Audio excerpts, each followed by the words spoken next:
Alright guys, so in this video I played Star Wars Jedi Fallen Order in 2023, and like always I'll be giving my overall thoughts and a review on the game to let you know if it's still worth playing. And I feel like this video does make sense to do now because as of recording, Star Wars Jedi Survivor, which is the sequel to this game, is releasing a week today. So for people who are picking that one up and haven't played the first one, this video will let you know if it's worth it, and I'll also be doing a Jedi Survivor review so I can basically review the whole series of 2 games. So let's get right into it. Now, one of the key aspects of Fallen Order is how it really does draw you into its immersive and authentic portrayal of the Star Wars theme. Obviously, the game is set in the Star Wars universe, I know that might come as quite a surprise, and it follows the story of Cal Kestis, a Jedi who survived the events of the Order 66. And yeah, you do go along on his huge journey to restore the Jedi Order, while of course fighting off the forces of the Empire as well as uncovering the secrets. Now, the game does an amazing job of fully capturing the visual aesthetics and the sound design and the score, and just the overall atmosphere of the Star Wars universe. The different environments on the planets you go through and the characters are incredibly detailed, and you can pretty much see everything in the far distance. Like, the rendering's really good, and they really did nail the sound effects and the music to also contribute to the authentic Star Wars experience, making you genuinely feel like you're really part of it. Fallen Order does have a well-crafted story and takes you on an emotional journey. The overall quest is filled with twists and memorable moments. The story is driven by not only Cal but also the other characters, motivations and conflicts and relationships, where I'm sure others can relate to it and become invested in it. Now, I haven't watched all the movies, and I'm not gonna lie, I don't really, stay fully invested in it, but I wanted to mention that the game also does tie in a bit with the larger Star Wars lore, with many references to like familiar characters and events, which I'm sure a lot more people who are more into it would notice compared to me. But that's another thing, is that you don't actually need to be the biggest Star Wars fan to sort of understand it and enjoy it and stay invested, mainly because it is a whole new story, but there are a few links. Now, Cal, as I mentioned, the main protagonist of the game, is a well-developed character with a compelling backstory to learn about. As a survivor of Order 66, you do sort of empathise with his struggles and really want to restore the Jedi Order. The game also does feature a cast of interesting and diverse characters, including, of course, Cal's droid companion, BD-1, and his allies, who add more depth and emotional investment to the story. And as a character and as a person, Cal is a very determined and skilled. He does show a strong and clear moral compass and doing what's right for him, and despite the challenges you actually face with him. One of the strengths of Cal's character is his reliability. Despite being a Jedi with a lot of different abilities than normal, Cal is definitely portrayed as a more vulnerable character, I'd say, as I mentioned, all because of his internal struggles, which shows that he isn't just and only about the Jedi Order, but also his own sort of personal growth, which adds to his character. In terms of gameplay, Fallen Order has a fairly unique blend of action-adventure and open-world elements, similar to an Uncharted game. You do control Cal as he explores and travels through various planets, of course using his Jedi abilities to solve puzzles, like a lot of puzzles, which I'll get onto, and engage in, of course, lightsaber combat against enemies, which can feel light but also intense at times. I must mention that there is difficulty levels and options to choose from, that being Story, Jedi Knight, Jedi Master and Jedi Grandmaster. The combat is definitely a highlight of the game, with its very fast pace and strategic mechanics. You can parry and dodge. The ability to deflect shocks at you with the lightsaber is implemented really well, and it is quite easy to do, so it really does help in,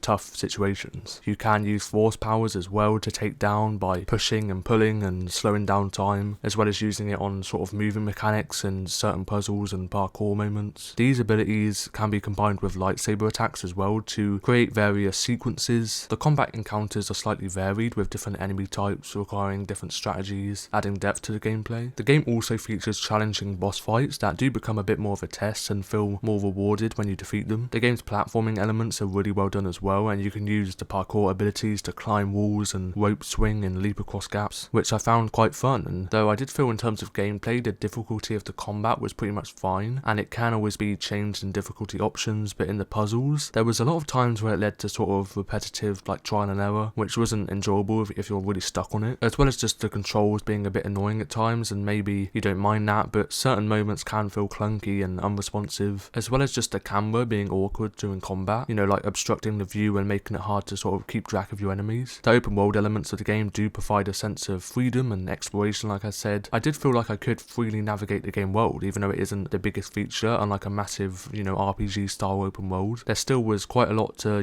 explore, and you do have a lot of freedom, as well as being able to uncover a few hidden secrets and collectibles and engaging in multiple side activities. I'll get onto some of the letdowns in a bit, but the game also does feature a skill skill tree system that allows you to unlock new abilities and upgrade Cal's powers and combat skills, adding more depth and customization to the gameplay. Now, despite its many strengths, Fallen Order does have some areas that could be considered drawbacks by some players, such as some of the technical issues which were a lot more present at launch, I'd say, like with many open world games, including occasional frame drops and texture pop-ins and other minor like bugs, which I did notice once in a while because they've patched a lot and updated it since. I didn't find it much of a problem, and these issues don't really impact the overall gameplay experience, though they can be noticeable and take away the immersion for some people. While the combat in Fallen Order is one of the best parts and is praised a lot, you may find the gameplay to feel repetitive over time. The game features similar combat encounters and platforming sections on many areas, which can feel repetitive, especially during times where you play for a while, so it might become slightly boring for others. And I'm not going to sit here and lie, it did at times become a bit boring. While the open world elements of the game provide a decent amount of exploration, like I said, people who are sort of used to massive open world freedom may find them a bit limited. The planets in the game are not fully open world, and the exploration is somewhat linear, with limited side activities and interactions with NPCs. This may result in less replayability and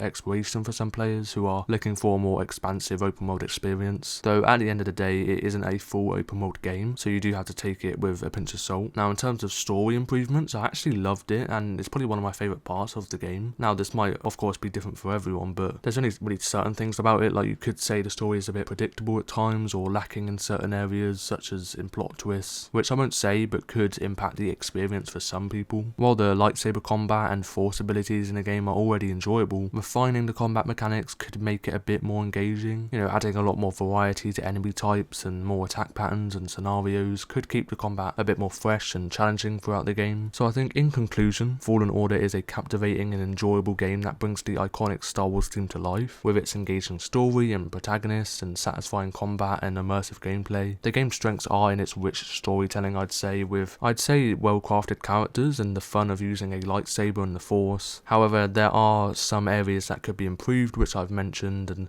despite them, the game remains a must-play for action-adventure fans like Uncharted, and of course Star Wars fans as well. So whether you are a long-time Star Wars fan or a newcomer to the franchise, the game does offer a unique and memorable journey that it's sure to leave you captivated and entertained. And that was the video. If you did enjoy it, hit that like button down below, and you can subscribe to the channel if you're new. Of course, I did the whole Assassin's Creed series. Now we're going to do sort of the Fallen Order and then Jedi Survivor and just a bunch of different games. Comment down below which ones you want to see. I've also started Hogwarts Legacy, so there's a lot of different options. So I think overall I'd say it is worth it if you really do enjoy puzzles in video games. I know some people just hate it and they would say no if there's even one, but if you like that sort of theme and you like that style of gameplay and not so much the RPG elements and the open world, because that's not what the game is, but if you like games like Uncharted and there's not really like massive freedom in the world, then yeah, you definitely like this game 100%. It's quite easy to follow as well, but for people who like the Witcher games or Red Dead, you may find this one a bit lackluster. But overall I did enjoy it, and of course I finished the game and I thought it was very good, but there just was a lot of places for improvement for me, and I'd say personally I am a fan of those Red Dead and Witcher 3 games, and it was very different from the whole Assassin's Creed series which I just completed, so maybe I shouldn't have gone from that and jumped back to this sort of simpler action adventure style. But who knows, maybe I'll come back to this and do a review in a year's time, I don't know. But I hope you enjoyed it. Comment down below what you think of this game. Do you like it? Do you hate it? And bye bye.